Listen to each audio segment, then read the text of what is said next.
Bismillahirrahmanirrahim. Assalamualaikum warahmatullahi wabarakatuh. Perkenalkan, nama saya Yuli Kurniansyah dengan NIM 236500012. Baik, di sini saya akan melanjutkan video pada penjelasan pertemuan kelima tentang jenis-jenis kejahatan teknologi informasi dengan dosen pengampunya, yaitu Bapak Eri Mucarhasiri, Eskom MT MTA.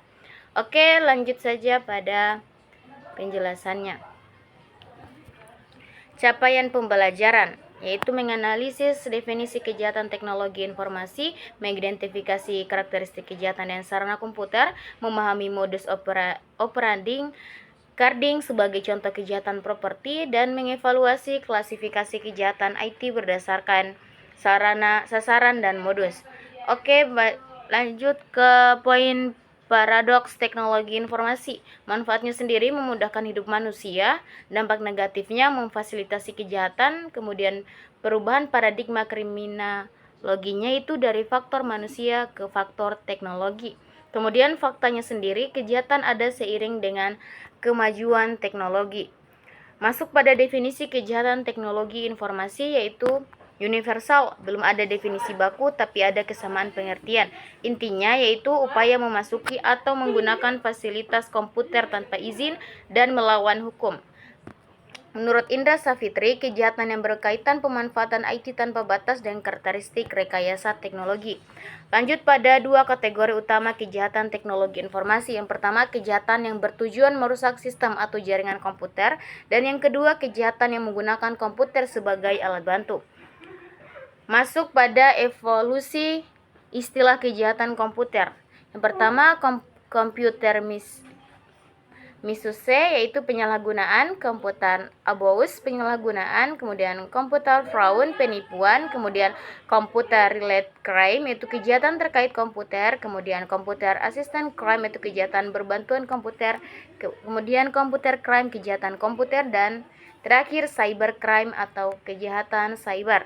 Masuk pada komputasi dari alat hitung ke pusat kejahatan. Yang pertama, asal katanya itu to compute menghitung, kemudian evaluasi fungsinya dari kalkulator multimedia ke internet, kemudian definisi modernnya yaitu kumpulan mesin elektronik yang bekerja otomatis berdasarkan program dan rangkaian peralatan dan fasilitas bekerja elektronis dengan OS. Masuk pada internet sama dengan jaringan global. Definisinya yaitu jaringan komputer global menggunakan protokol internet. Keunggulan VS teknologi atau fax yaitu bisa kirim surat, teks, gambar, video sekaligus. Fungsi sosialnya yaitu komunikasi variatif berupa chat, video call, dan forum. Masuk pada motif kejahatan dengan sarana teknologi informasi. Yang pertama, ekonomi berupa uang dan keuntungan finansial, politik berupa aktivisme, propaganda, dan cyber warfare. Kemudian untuk sosialnya berupa balas dendam, popularitas, dan pengakuan. Untuk psikologis yaitu tantangan, kepuasan, dan gangguan jiwa. Dan untuk ideologinya sendiri berupa aktivisme, terorisme digital. Masuk pada carding atau definisi dan karakteristik. Definisinya yaitu penyalahgunaan kartu kredit menggunakan internet. Kemudian terminologi hacker yaitu carding sama dengan penipuan dengan kartu kredit. Sasarannya sendiri yaitu properti milik orang lain. Modusnya berupa computer facilitated crime atau kejahatan umum yang menggunakan komputer. Masuk pada poin modus operandi carding yaitu peroleh data berupa phishing, skimming, dan database breach. Kemudian untuk validasinya berupa cek validasi kartu dengan software khusus. Transaksinya tersendiri yaitu beli barang atau jasa online. Pengirimannya menggunakan alamat drop atau receiver. Penjualannya berupa jual barang di pasar gelap. Masuk pada guarding sebagai kejahatan lintas negara. Pelakunya bisa dari negara manapun, korbannya sendiri bisa di negara berbeda. Softwarenya sharing di negara regulasi longgar.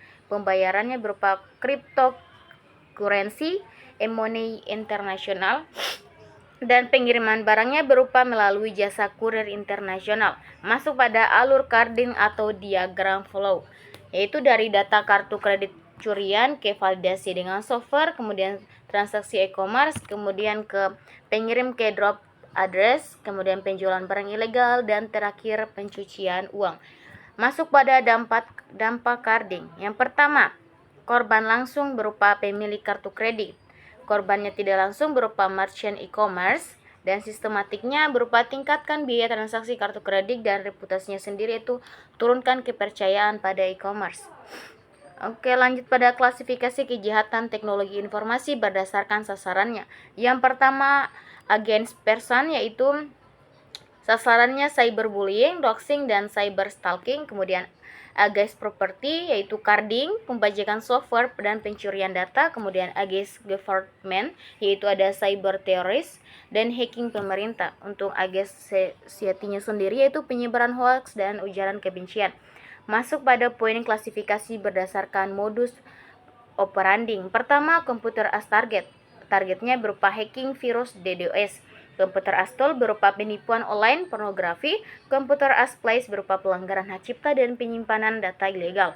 Masuk pada studi carding. Studi kasus carding ring Indonesia.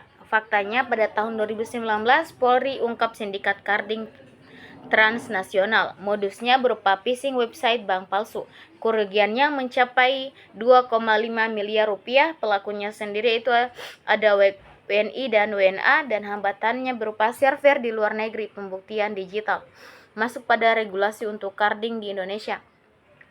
Ada Undang-Undang Nomor 11 Tahun 2008, Junto Undang-Undang Nomor 19 Tahun 2016 tentang informasi dan transaksi elektronik yang diatur dalam Undang-Undang ITE. Kemudian ada kitab Undang-Undang Hukum Pidana atau KUHP sendiri, Undang-Undang Nomor 27 Tahun 2022 tentang Perlindungan Data Pribadi, UU PDP, dan Undang-Undang Nomor 8 Tahun 2010 tentang Pencegahan dan Pemberantasan Tindak Pidana Pencucian Uang atau UU TPPU. Masuk pada pencegahan carding. Yang pertama, teknisinya berupa CVV atau CVC, 3D Secure Token Biometric Verification. Untuk dedikasinya ada awareness pemegang kartu, monitoringnya sistem deteksi anomali transaksi, kerjasamanya itu berupa bank, merchant, atau aparat penegak hukum. Trend carding modern, yaitu carding as a service, kemudian dark web marketplace, kemudian cryptocurrency, dan AI powered. Masuk pada diskusi kelompok analisis kasus. Kasusnya itu ada penjual online terkena carding senilai 50 juta rupiah. Kelompok satunya dia akan menganalisis modus operandi. Kelompok 2 identifikasi regulasi yang berlaku. Kelompok 3 usulan pencegahan, dan kelompok keempat yaitu mekanisme pemulihan kerugian. Masuk pada aktivitas simulasi investigasi carding. Skenarionya berupa laporan carding dari merchant. Tahapannya sendiri ada pengumpulan bukti digital, identifikasi pelaku, analisis alur transaksi, dan rekomendasi penindakan. Rangkuman. Kita masuk pada rangkuman.